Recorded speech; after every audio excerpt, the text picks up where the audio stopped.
And welcome back to 10 Minutes of Astrology, where today we're going to be talking about Mars in Gemini in 2034.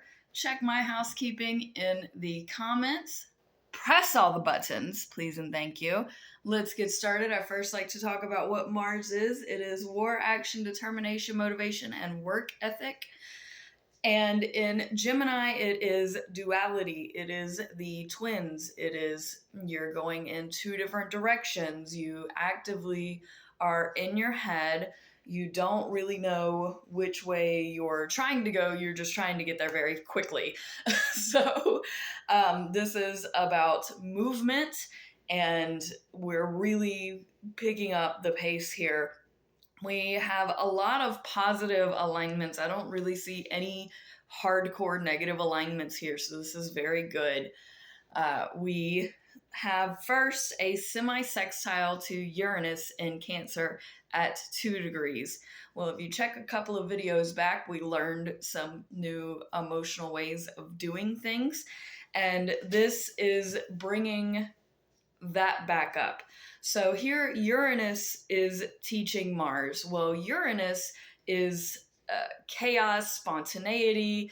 It's very like lightning flashes. It has to do with electricity, technology, large scale technology. And in Cancer, it is family, it's your mother, it's your emotions, it's being quick to be really crabby and to being really, I'm not going to say emotional, but the Cancer is also very patriotic. It's, I'm not going to say nationalistic, but they definitely care about their homeland, specifically motherland is a key word for Cancer. So this is spontaneity with your homeland, with your country, with your community, especially with your family. And this semi-sextile is teaching Mars that very quickly emotions can change, and you have to be able to actively feel that, because Cancer is the first water sign of the zodiac, so they feel it. They feel all the emotions, and they need to practice better emotional regulation, but that is not the time with Uranus there. But these spontaneous things with your family shouldn't be throwing you off mentally. If anything, you should be prepared for it. You should have seen this coming. You should have thought about this in advance. And that's what Uranus in Cancer is teaching Mars in Gemini, is all of these emotions bubbling up and boiling over and, electrifying you. And Uranus is also a very creative planet. It's where you see a lot of where your arts and your talents lie. And so this putting your emotions into your art is what Uranus is teaching Mars, is this is what you need to be acting towards, is for your family and for the things that you got to get out of your head. Then Jupiter goes into Aries, where it will stay. That's approximately April 21st, 2034. So it doesn't make any major alignments to Jupiter because it is going into Aries. Mars then semi-sextiles Saturn in Cancer at approximately 16 degrees. This is around May 2nd, 2034. This is another positive alignment. This time Saturn is teaching Mars. So Saturn is wisdom and father time. In Cancer, it is your father taking on mother traits, your mother taking on father traits. It's being more kind of ambivalent with your sexuality. It's not emotionally grounded. Saturn is a very grounding planet. Cancer is a very emotional sign. So you aren't going to be grounded emotionally, but allowing those feelings to come up and to actually feel them is, especially with regards to your family and specifically your parents, grandparents, any parental figures. So this is where your actions need to learn from your parents. Basically, learn from the people that are wiser and that know more than you and that have been around longer. And even if it seems like it is emotionally unstable, you can still learn something from it, and you can still act in a way that is mindful towards these people in your life. We have a trine to Pluto in Aquarius at approximately 18 degrees. This is another beautiful alignment because for the transformation of the collective and for how you act with this back and forth and da da da. So, what I'm finding here is that so much has changed that we are now like thinking, this is how far we've come. This is where we've come from. This is what we've been doing. And it's very foreign how new and different everything seems now. And it's eye opening. It's like you're seeing things differently for the very first time.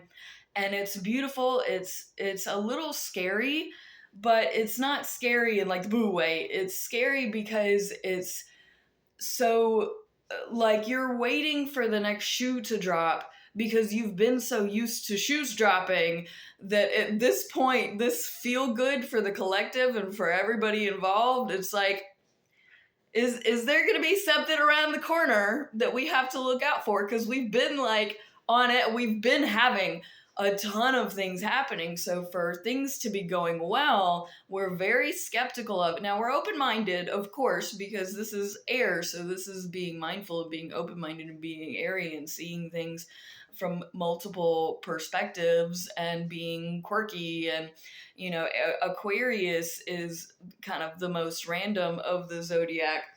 They're the ruler of Uranus, which Uranus is not in a good place in Cancer.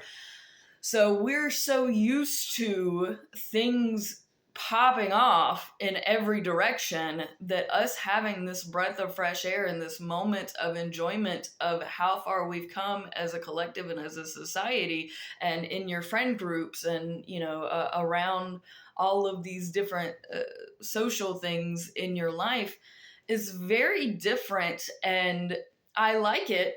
This is a fantastic alignment, but I will say that there is great skepticism, and there are definitely still people out there that have ill intentions. So you still have to be mindful of those people around you.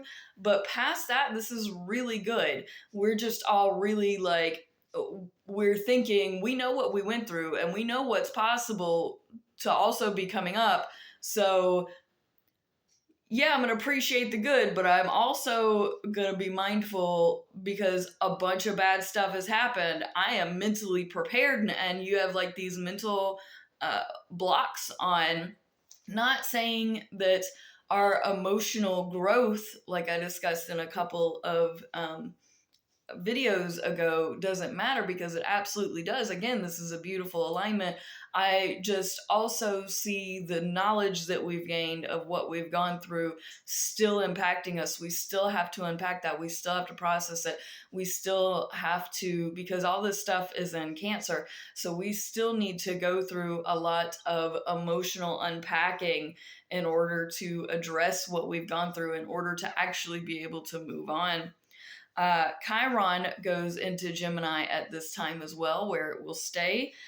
Mars then sextiles Neptune at approximately 20 degrees. So this is beautiful. This is God smiling. This is, all of the craziness and especially vehicular accidents I'm seeing happen more with Neptune in Aries, because if you're driving, please don't get in your head so much that you get distracted, because I definitely see this happening. It may be that there's more technology in vehicles now that don't keep our eyes on the road or keep our eyes in the sky or whatever. So that may also be a factor in this. But regardless, all the things that kind of God testing us that we've been through, and this ego and putting yourself first, so that way you can better connect with the spirits and with your higher self, with your higher God, whatever you want to call it. This is a positive alignment because this action that you're taking, and you're in the way that you're thinking now, the way that you have redirected your thoughts and continue to redirect your thoughts in order to be more mindful, kind of be that multitasker, all of this pleasing to your spirit, pleasing to the higher power. This is very beautiful. And then Mars goes into Cancer approximately May 24th, 2033. Thank you so much for watching. Peace out, fam. Much love.